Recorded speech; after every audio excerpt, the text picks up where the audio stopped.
Hey Nick, Chris here. Finally getting to the questions. Sorry for the delay. Okay. Hi, I'm Brendan Wong. My name is Savannah Read.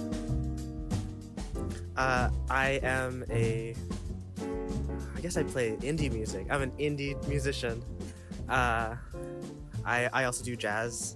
My name is Savannah, and what do I make? I make, also indie music, but like, I don't know, I call myself like a jazz and R&B inspired indie singer-songwriter. Genreless. My name is Rupert, and I make indie and alternative music under the name Teenage Art Scene. My name is Ethan Houlbrook. I'm Claudia Bachinski. I'm a musician of all kinds, I guess. I have a band called Video Star that is really punk inspired and Riot Girl inspired, and my solo stuff is all over the place. Like rock, folk rock. It's fun music. It's kind of surf rocky. I don't know. The whole blanket genre of indie is hard to. That's what Chris was saying. It's so yeah. Chris. People are like they're like, what type of music does Chris play? I'm like, he's like indie folk. It's kind of hard to. I don't really love the way that genres box things up. Just no genre ever really seems like it describes whatever the music is, unless it's exactly that. I'm like I don't know, like indie, like surf rock. It's tough. Yeah. It's such a broad, but maybe that's also just me not being. I don't know my genres very well, but. Hi everyone, my name is Charis. I'm the president of the UVic Live Music Club, and I've been doing it since May. It's been a blast and super fun. Aside from that, I also love to make music. I'm a singer-songwriter. My name's Anne. I have been doing event planning for the LMC for the past maybe over a year now. What that means basically is just that I kind of just come up with ideas for things that we should do, and it's usually things like open mics and jam sessions and songwriting circles and coming up with themes and dates. I'm Olivia. I have been helping out with the LMC for the past year, I would say. Last year I was the secretary, and this year I'm one of the co-VPs with Kennedy. And I would say my style is a lot of different things. I really love folk and indie music, but I also really enjoy R&B and soul influences as well in my work. I'm also a child and youth care student. I've been studying in that program for a number of years now. It's been a while, but I would say that this past couple years of doing Live Music Club with Anne, with Olivia, with Kennedy, and our team has just been the greatest experience. So I'm really excited to be here to get to talk about it with you. Country bluegrass, and I was listening to jazz on the way here, but I would like funk. I would say is one of my favorites. What do I like to listen to? I like experimental stuff, like the weird. Noah Kahn and Truesdale are my two favorites. I love them. I don't know if I know many of their songs to cover, but. Do you have a go-to cover song? Like if someone was like. Oh yeah, absolutely. You do? Driving myself home. It's so cute, and I think I did that one at the open mic. Yeah, Gorillaz was my first favorite band. I listened to Clint Eastwood for I think a year straight, and then I thought, hey, I should listen to some of their other stuff. And I absolutely still love Gorillaz, one of my favorite bands, and also Blur, just everything Damon Albarn's done. My parents were teenagers in the 80s. I grew up with synth pop and various new wave stuff. I really like my all-time faves are Stevie Wonder and Ariana Grande, which is really random, but and then you're gonna check.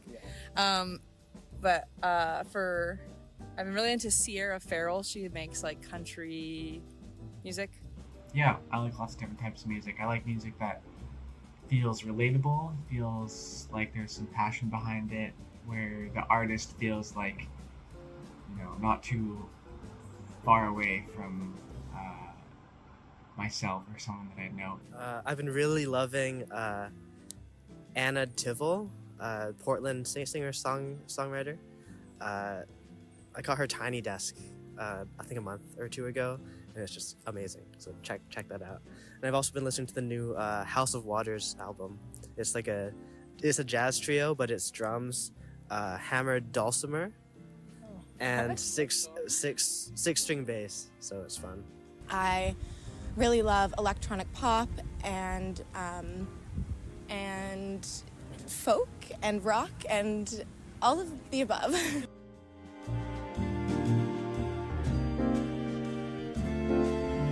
I'm from Vernon, BC, in the Okanagan. I grew up there, and then when I was graduated high school, I moved to Victoria. Lived here for a year, played in a band called OKGB, which is still playing in a bit. And then after a year, started going to school at UVic, taking writing. Did that for a few years, and then kind of just stopped taking courses a year or two ago. And yeah, I've just been hanging out.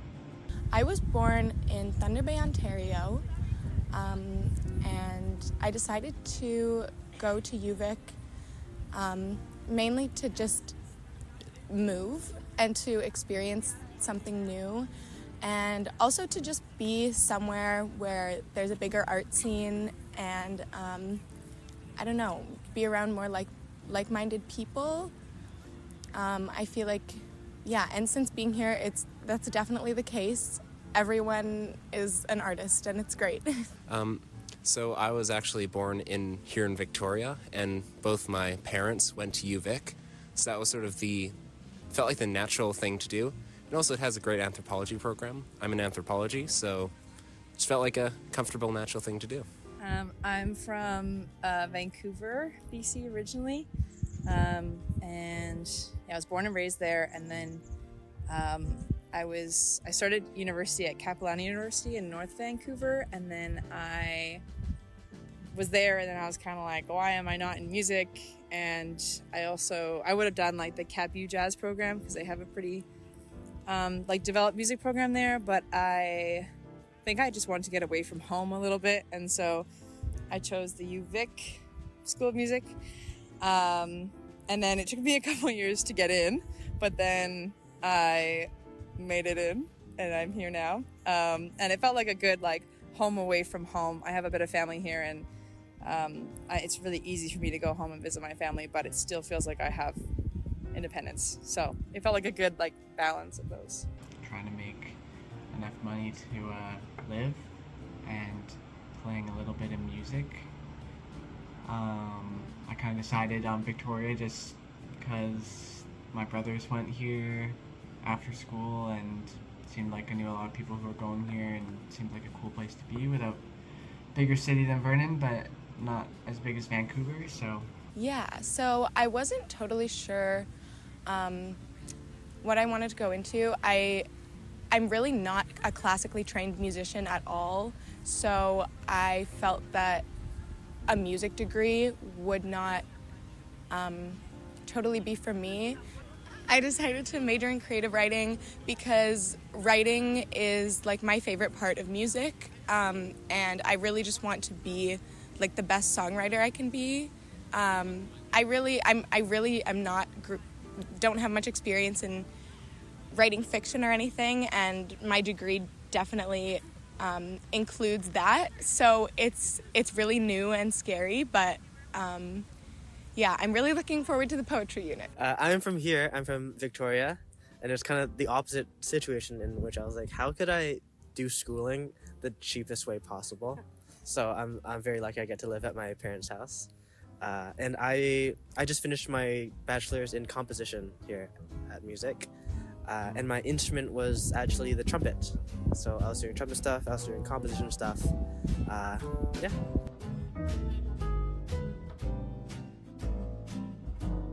I honestly find it pretty easy to manage because I'm not taking a full course load. I'm only taking I'm taking 3 courses a term, plus 2 summer courses, just like, rounded up to 4. That's enough courses for a year. So I'm able to, like, have my weekends off that I can spend working on music. And the more astute teenage art scene fans may have observed that my record release output has been slowing down significantly as time goes on. First of all, because I'm busier with school, but also because my music just takes more work now. I put more effort into it. My early stuff, I literally recorded a song in an evening and just put it out there. No care was put into it. But now I'm actually working hard on it, so. It's challenging, and I was worried that I would get really burnt out or that I would, like, grow resentful towards music because I would be doing it so much in, like, an academic format as well as, like, my own creative endeavors and such. I think if I had gone to contemporary music school, a more contemporary music school, that would have been more the case. But because UVic is primarily classical and like little bits of jazz, I've little bits. It's been actually much easier to balance the two because what I do at school is not related to what I do on my own, but there's enough separation. Like there's like definitely crossover, and like what I do at school is totally helping me in my own craft, but the actual like material that I'm learning is so different than what I make that it feels like almost like a different thing, even though I'm say singing or playing for both of them. I felt like, yeah, it's hard like to do like a show where, if you want to go play a show in Vancouver on the weekend, like it takes a lot of coordination with school to do that. Like especially if you like, I've got midterms, I've got to study or like blah blah blah. It's not quite as simple as work where you can like, get off on a Friday, leave late, and then come back early. You definitely can. I think it just depends on your schedule, and I think it's probably manageable. But I think that I've found that since not being in school, that I've put a lot more time into music, and it feels a lot more justified to like spend time. But that's me personally. In my last year especially, it was super hard because I was just getting onto like more professional work while still having to, prepare for my final exams and my playing jury and stuff like that. So actually, once school ended, it opened it up so that I could do more work. And now it's at that point where all of my hobbies are now, I guess, monetized. So it's like, now what? So I've been trying to find more stuff to do that's not part of work. Yeah, I will say that we do want to be ambitious and we want to do so many cool things and provide opportunities, but the people's health and their balance for their life and well-being is the top priority. And we had to talk about that at the beginning of the school year. Because we don't want people to burn out. We want to be able to do this for as long as possible, which means having balance and kind of assessing month by month, like what do we think we as a team can actually do and take on is really important. I don't know if anyone else has anything to add to that. Well, I mean, I think that the check-ins that we do are like a very important thing. Like when we start meetings, we'll do like funny little exercises like high-low kudos is a big one. And like, we're just asking people about like their semester and just making sure that everyone's still okay to be doing what we're doing. And it's also that, and communication is really like helpful thing. If somebody is feeling that they're not able to do something, it's just important that we like talk to each other.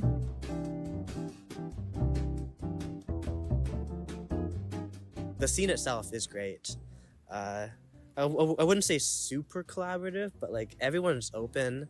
No one's like being an asshole. I don't know.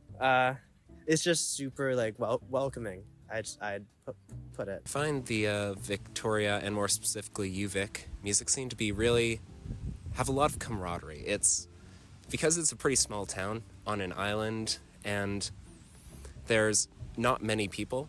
The people that like making sort of all like DIY music all sort of eventually sort of end up congregating together. It creates a network where everyone knows everyone else and everyone's going to everyone else's shows.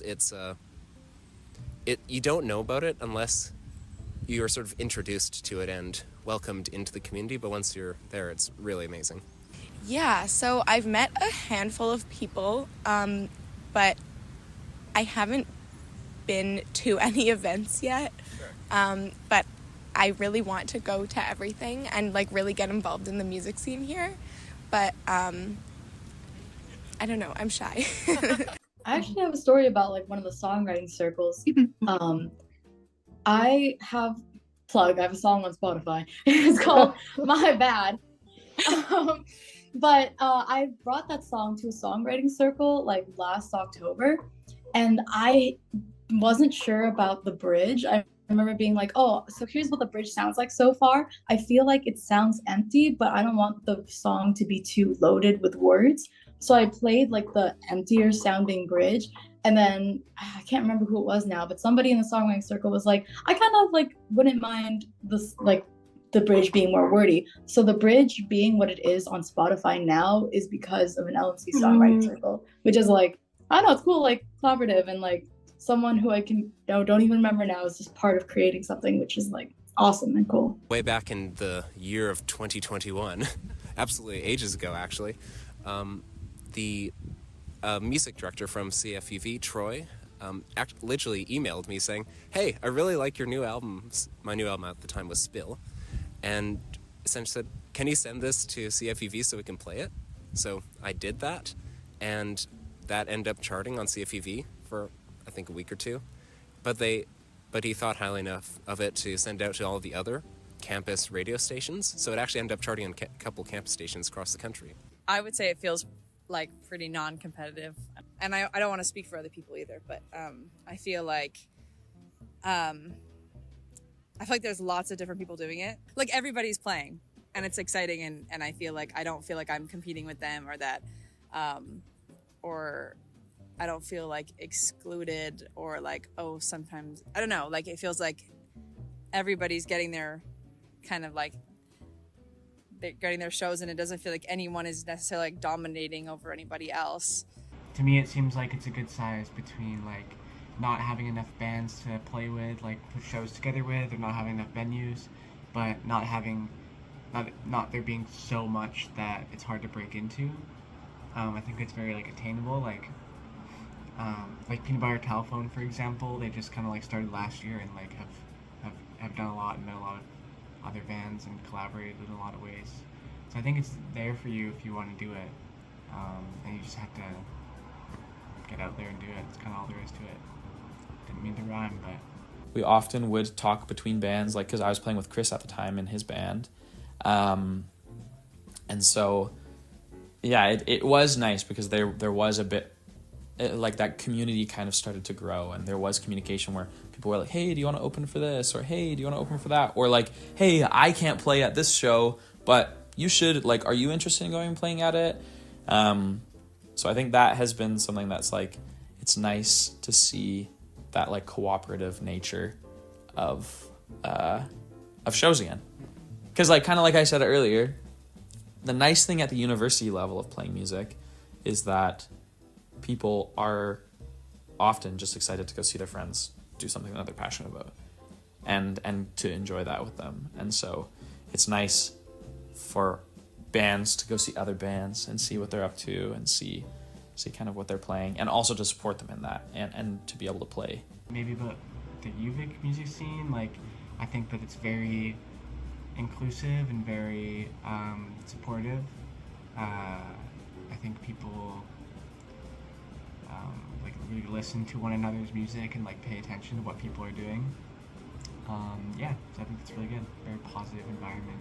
But also, yeah, it's nice to have that feedback, because also you get the nice supportive feedback when you're like, this sounds like I hate how this sounds, because you've been listening to the same 4 chords all day, and then it's like someone's like, oh, that actually sounds really good. And you're like, really?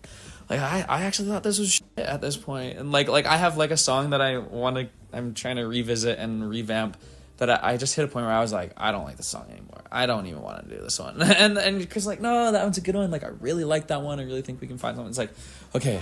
It's like we should round up that one. I agree. It is good. It needs some work, but it is good. But it's like, without those influences to both hold you back a little bit or to push you on, you come out with some and you don't come out with some good things.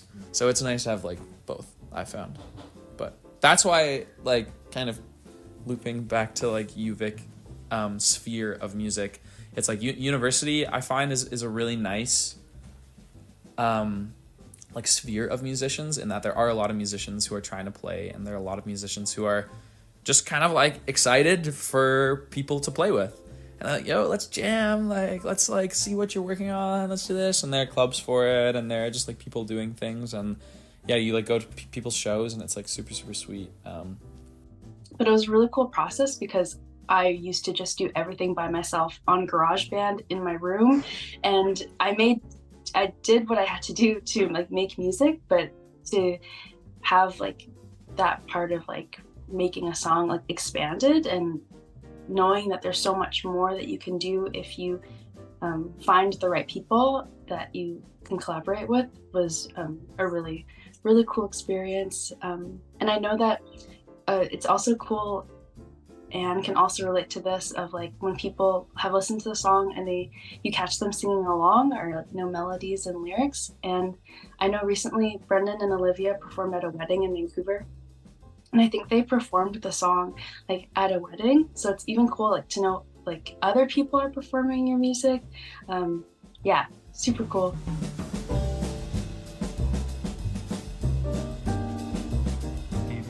I like Lucky Bar just because the stage is really high and it just has a very like focused feel.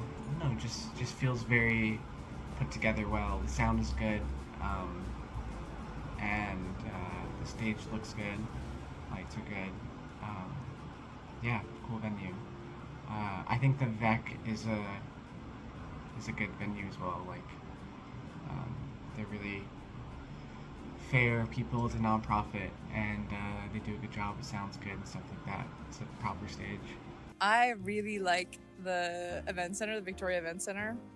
I like, I mean, it's funny because we played at places that are like bigger than that, or like more like highly regarded. But something about the VEC is just really, I like the intimacy of it. I don't know, I like the people that run it. They're like pretty on top of things, and they're really nice, and they're often welcoming us back. And I know that they host a lot of like emerging artists. We have a lot of friends who've played like self-organized gigs there. It's pretty easy to organize a gig with them, more or less. Yeah, I would say like, I don't know if I had like my like favorite performance or favorite like event has been there, but I feel like in terms of venue, I really like playing there. Shout out to the Victoria Event Center. They're great. Love them. Shout out to Peter, my boy, head sound guy. You know, it's great. And I have had like my favorite gig there. So. What was your favorite gig? Actual Human People, the one that we did. The one with the with Papa Don Gurney. Yes. Yeah. That was a really good Papa show. Don Gurney, Ben Mason. That was good. That was awesome. I mean, I think that's just my favorite because once it was over, it's like I don't have to plan this anymore. It was like, thank you. Rewarding. Yeah. Yeah. But we played a set, and it was super fun. We built a little stage out of like pallets in the backyard. It rained. We danced around in the mud, like put canopies up and stuff, and it was honestly so fun. And people, we didn't charge for tickets on the way. We were like, you have to buy a ticket. But it was like if you can donate anything, like we would appreciate that to like cover our costs, but also just like to, like we helped, like there were some people who put in like a lot of work. Like our friend Anthony, who plays piano for Chris, he did amazing. He did like sound wizardry. Like he was like putting in work for all the levels and stuff. And honestly, for being in like a backyard is like a hellhole for audio, right? It's like there's no walls. The acoustics are terrible. It's like, but he made it sound really, really good. And so we wanted to try to kind of make it as like professional as we could. I had always really wanted to play with a band and like have a band. I've been in bands in the past and like have like bands like over COVID that like didn't really go anywhere. And I played bass in a band for a while, but I always wanted to be like the lead guitarist and singer. So I had a gig in February, and I was just kind of like, it was just like at a bar, and I think they were expecting like just guitar and me, like kind of an acoustic thing. And then I was just like, you know what, can I like play with a band? Like, can I just like make it really loud? And they were like, sure, why not? So I asked like just like my friends to play with me, and we had like so much fun. And then we were all kind of like, let's just like keep this going and let's like actually do something with it. So we played like a handful of shows between like February and like the end of the summer. We definitely did mostly covers at the beginning, like all covers at the beginning. And yeah, we played like Oblivion by Grimes. What else did we do? We played like Hanging on the Telephone by Blondie, which was really fun. I'm really obsessed with like current pop at the moment. Like I love like Caroline Polachek and like Charlie XCX. But I think my favorite song that we covered was probably Queen of the Gas Station by Lana Del Rey. And I think we're actually going to release a cover of that.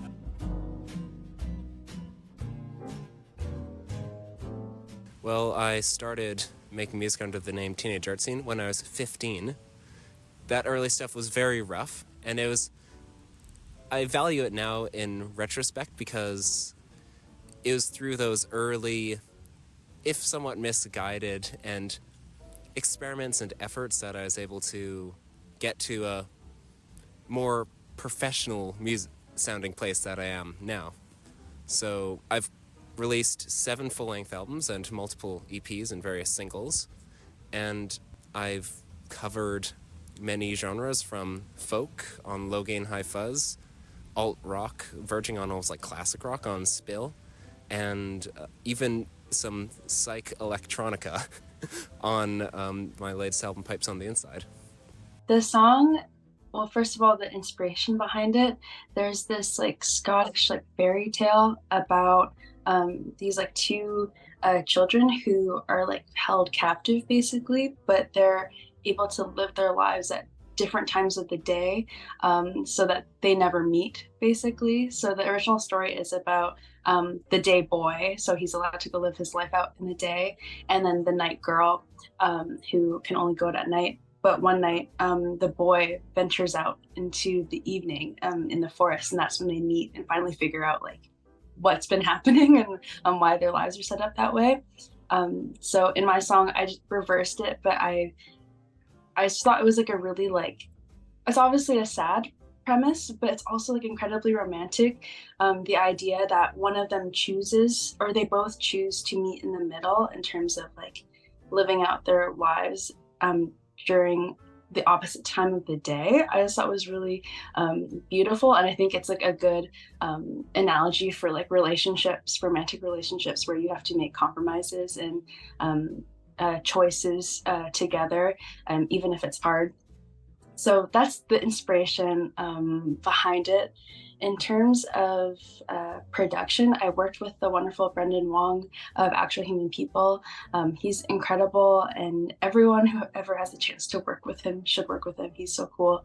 And yeah, I very much wanted it to feel like, I don't know how to describe like the sound of it, but very like cinematic and like a folk tale vibe. And I love strings so much, so when he agreed to like work on a string arrangement, so he made the string arrangement and then I helped out with like melodies and stuff, and then I was so excited that he was even open to that.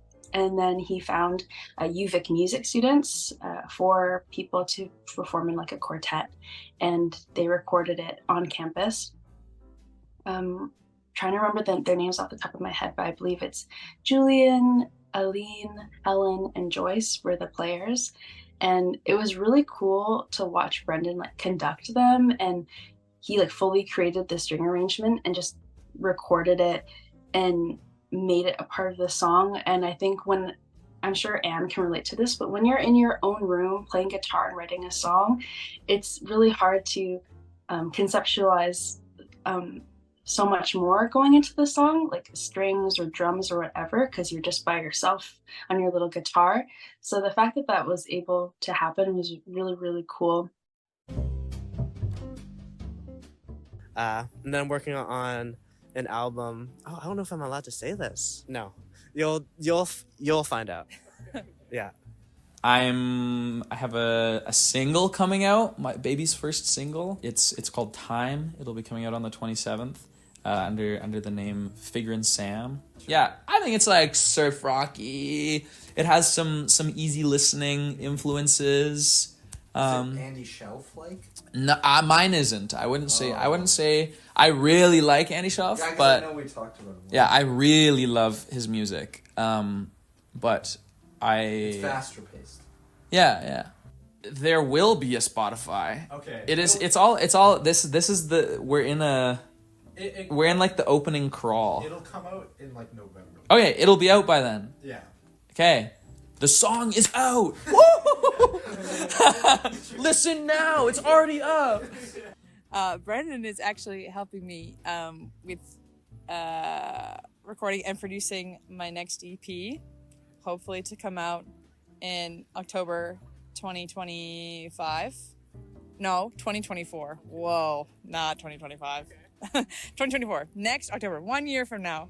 And so we're just waiting on resources, basically. But we're starting to do that. So I'm just kind of in like the writing, demo recording phase. And then slowly, hopefully, like later in the fall, early winter, we'll kind of pick up more with that kind of thing.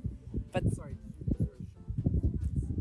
no, Genreless. That's my like genreless. That's like my whole shtick right now is like I'm making this EP that's like a big jumble of all my musical influences and trying to kind of embrace this like I don't fall into any genre. I just finished producing an EP by Anne Martina. She's part of the Live Music Club. Shout out to Anne. Shout out to the Live Music Club. Yeah, the EP it's called If I Could Talk About It. It's the title is from a lyric in one of the songs, but I think that honestly the process of sharing original music for me is a very new thing. Like I used to write music the same reason people write in diaries, like just to get out their feelings somewhere kind of safe and make it a little neat and pretty. So that's why I wrote music, and nothing else was like nothing. There isn't anything else, you know. It was like I wrote it and it's done with. But since joining the LMC, I've just been so welcomed and so like supported that it's hard not to want to share this kind of stuff, because it's like these are people who understand like why I do it, and like there's so much connection and so much understanding and community that's brought on by getting to share things. And I think that so the EP is full of songs that are kind of like things that I thought wouldn't be relatable. Like it's stuff where it's like, I remember I was into this guy for summer and I was down so bad, it was pathetic. And I was like, I must be the scum of the earth. No one else has ever felt this way. And I feel like an idiot. But I performed that at a show at Felicity's campus pub, like at UVic. And one of our past exec members, Taha, comes up to me and he goes like, that song hit so hard. And I was like, for real? Okay, good. And then there's another song on it called Young, where it's like about feeling like you're old when you're not. Because sometimes like when you're a university student, you just kind of go about everything. Like it's about like going to classes, going to work, making appointments, going and doing like all the like errands and things you need to do. And you kind of forget that you are a young person for a little bit. And I was like, do I sound insane for sounding geriatric at 22, or does anyone else get that? But yeah, like the whole thing is just like experiences that I wasn't sure if it meant anything to anyone, but it's been like an incredible experience to get people to tell me that they understand it. And even like people knowing songs when they're not even out is crazy to me. But yeah, that's what the whole EP is kind of about. Yeah, I have some songs coming out soon, hopefully one by the end of the year. Just figuring out some logistics for that, and then next year some more songs, and then an album in the spring. Yeah, just kind of figuring out the logistics. Everything's kind of ready to go, so be on the lookout for that. Well, currently I'm working on putting a live band together. I have some people that I'm in contact with, but just waiting for schedules, and just, people are busy, you know. But, you know, I have done a few solo acoustic shows around.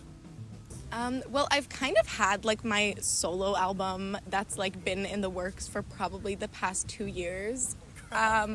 That I've just like, for the past 2 years, I'm just like, I am making a solo album, and yeah, and I just like keep like restarting because I hate it. But I'm always like, yeah, so my album's gonna come out like in a couple months. And I mean, like, I have stuff that I could release, but I don't know. I'm like such a perfectionist. I just know exactly what I want my sound to be, and like if it's anything less, I'm just absolutely not. On Spotify, Apple Music, etc. I'm Savannah Read, NNHREAD, not ID. And Instagram, ReadSav, ReadSav. Snapchat? No. Oh, TikTok at Savvy Dabby Goral. I won't spell that one out. You can find that one. I'm on all streaming services as Actual Human People. I'm on Bandcamp if you want to listen to experimental noise. You heard it. I did. Under my name. Yeah, that's a good one. Shout out to HHHHHH. And then my Instagram is Brendan.w, but there's 2 B's. Brendan. Yeah. I can be reached at Teenage Arts. I can be found at Teenage Art Scene on Instagram, Spotify, Facebook, Apple Music, Deezer, YouTube Music, and any other streaming service one may use. My Instagram, Ethan Houlbrook, I think. Oh wait, that's not my phone. Yeah, Ethan Houlbrook, 22. My Instagram is happybug222. And my band's Instagram is Videostar, but it's like spelt weirdly. It's like V.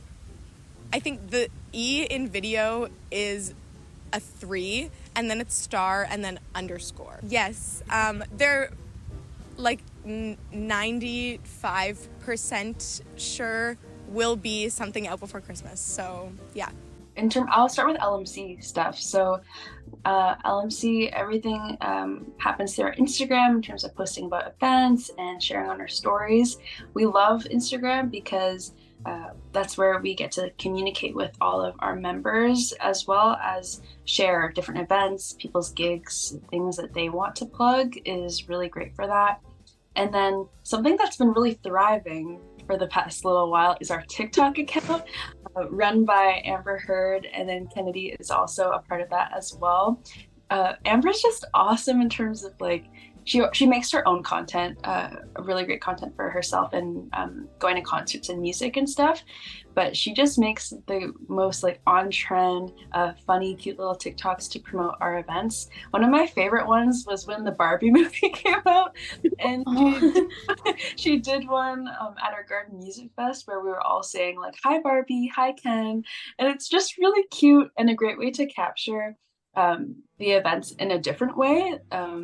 Also, TikTok is very accessible to students and to everyone, so love that. In terms of myself, most of my stuff is on Instagram at Ctazum, CTAZUMM is where I post music and gigs and stuff.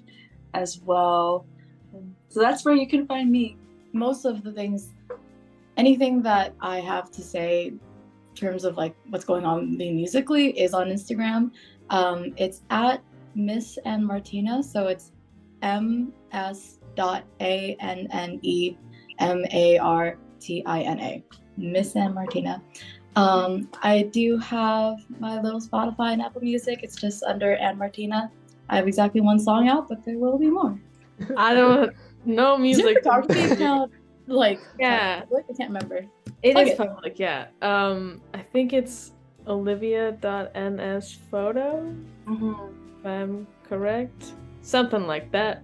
I don't know. I got the Instagram. I'm on Spotify. I'm on all the things, so you can Google search my name. And actually, if you Google search my name, you're gonna get a actor named Christopher Atkins from the 80s who was in a movie called Blue Lagoon. So maybe Google search my name with some other tags like Christopher Atkins, red Mickey Mouse hoodie, Victoria. That's it. Look at that. Everything, yeah. That's right, we got Yakelashek. Good job.